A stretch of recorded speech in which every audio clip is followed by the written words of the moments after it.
from our point of view, the president has set a clear vision for the country, and that is to help for us to grow this economy, to make it a modern, prosperous economy, in such that Ghana can move beyond aid.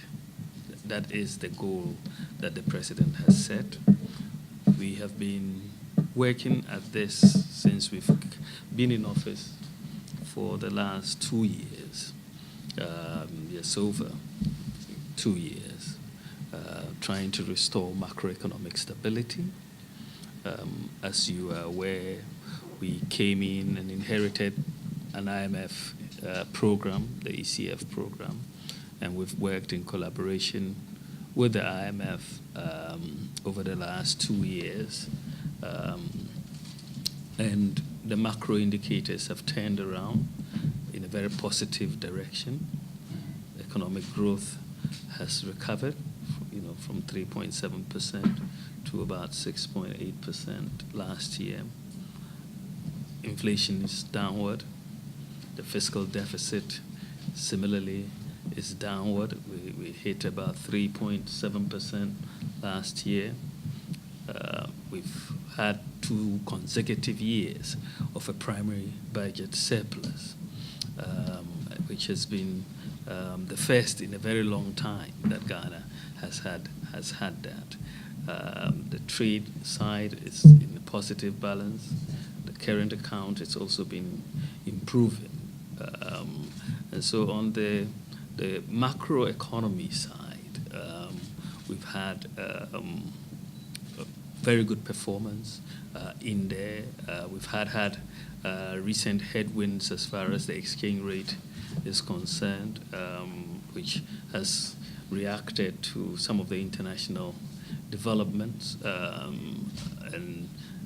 but there's been a major recovery also in the exchange rate consistent with the fundamentals. So in terms of the macro, the fundamentals are strengthening and they are strong.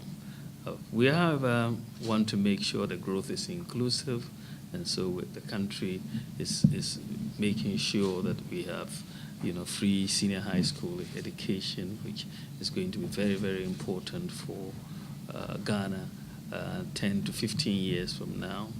The enrollment rates are increasing across. Last year we had an increase of about 36% in enrollment into senior high school. 181,000 pupils who would otherwise not have had access to senior high school education are getting that access to senior high school education. So there is a focus on some of the deprived communities, the inner cities, the zongos. We are focusing on that as part of the inclusive agenda to look at the disabled and so on. We're also digitizing the economy, as you noted earlier on. The government is on a major program of digitization. We believe that digitization, in the context of formalization of an economy, has many positives. You're able to automate a lot of processes and reduce human interaction. So bribery and so on can be tackled in there. You by formalizing the economy, your domestic revenue mobilization becomes better. Just even discipline in the country improves and so on. So we're issuing national ID cards to provide identities to everybody. We also have digital address system that has now been launched, which provides addresses to everybody in Ghana. You have mobile money interoperability that has been launched that brings interoperability between the mobile wallets and bank accounts. And that is a major vehicle for financial inclusion, because we have about 34.5 million holders of mobile money accounts in the country, in a population of 30 million or so. So there ability to move money between the mobile wallet and the bank account and the mobile wallet.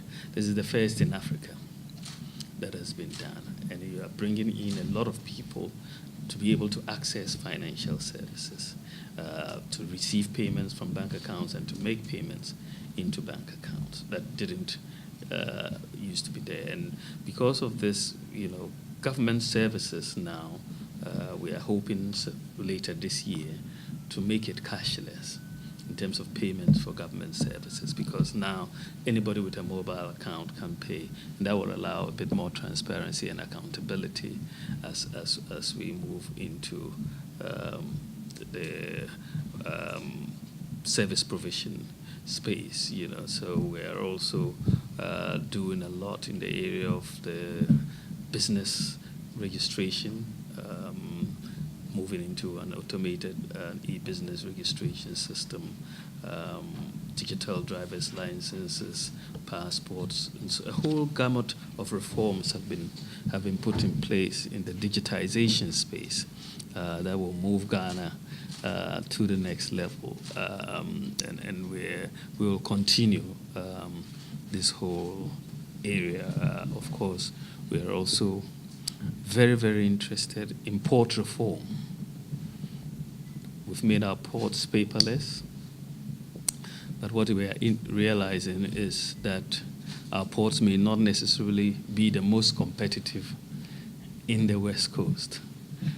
And, we are looking at it. We've done a study on this issue and looking at how we want to improve the competitiveness of our ports vis-a-vis Lomé, Abidjan, and Dakar primarily, to see the ease of doing business at our ports, some of the charges and so on that are causing a disincentive to doing business at the ports and so on. So we're looking at all of that because we want to position Ghana's ports as amongst the most competitive in Africa, where major infrastructure investment is taking place to help us remove a lot of the bottlenecks. We're doing agriculture. We have a Planting for Food and Jobs program, which is so key to growing this economy, where we're providing fertilizers and agric extension and seeds to farmers. And we've seen a major impact of the agric Planting for Food and Jobs program. You've seen yields have increased, you've seen harvests have increased, and we have even started to export some commodities outside Ghana, which hasn't happened in a long time. We want to encourage processing of a lot of these goods. The One District, One Factory is taking place as an initiative and so on. So we want to industrialize, to add value to our raw materials, whether they be agric raw materials or minerals, whether it's gold, bauxite, iron, ore. We're pushing to set up industries, the integrated aluminum industry, the iron and steel industry, and promote an automotive industry and so on. So there's a major move to industrialize in this country. When you manage an economy from the point of view of the economic management team, however, you have to keep looking out because it's a constant battle. And you have to keep looking out for where the challenges are and where the arrows are coming from. Of course, some of the challenges are in the energy sector. Some of these high-cost PPAs that we've inherited are really quite expensive. We would have to look at how to handle those. We've got to look for how we transition from the use of liquid fuels to more gas, and in that sense to bring down the prices and so on. So it is an area that I think that the World Bank has a lot of expertise in, and we could collaborate going forward to see some of the how to tackle some of these issues. infrastructure is also a major area that as I said, we're interested in. The challenge has always been the financing of infrastructure, given the needs, because you don't want to put all of it on the budget as much as possible. And so we have to have some innovative schemes and opportunities to finance infrastructure. So we are dealing with a whole gamut of issues. These are some of our challenges. But by and large, we see Ghana as having the potential, given recent discoveries in oil, for example. Sometimes we always look at only the downside, but when you look down the road and you see the Aker discovery, which is going to double Ghana's oil production, and which the World Bank, the IMF estimates that between 2021 to 22, the growth rates could get into the 10% range for Ghana. That is a positive, because that is just one field. We have other, operators like the Exxons and so on, which are still exploring. We have very potential discoveries also in the Voltairean Basin and so on. So we believe that the outlook, when you put these together, the new oil production begins in the fourth quarter next year. So it's not something that is out of work in terms of time frame for production. But as with all resources, they have to be properly managed. But we are looking at management properly, since we've left pretty much the IMF program, and this is why we have passed the fiscal responsibility law to limit the budget deficit. Also had a fiscal council to provide advice on the implementation of fiscal policy. We've cleaned up the banks and established a Financial Stability Council to also help in the regulatory environment. So we believe that the future is bright, but it's one that you have to continually monitor all the risks and challenges, and as economic managers to take actions as you see those arrows coming from whichever direction you see them coming. So this is my brief on the general situation in Ghana as we see it.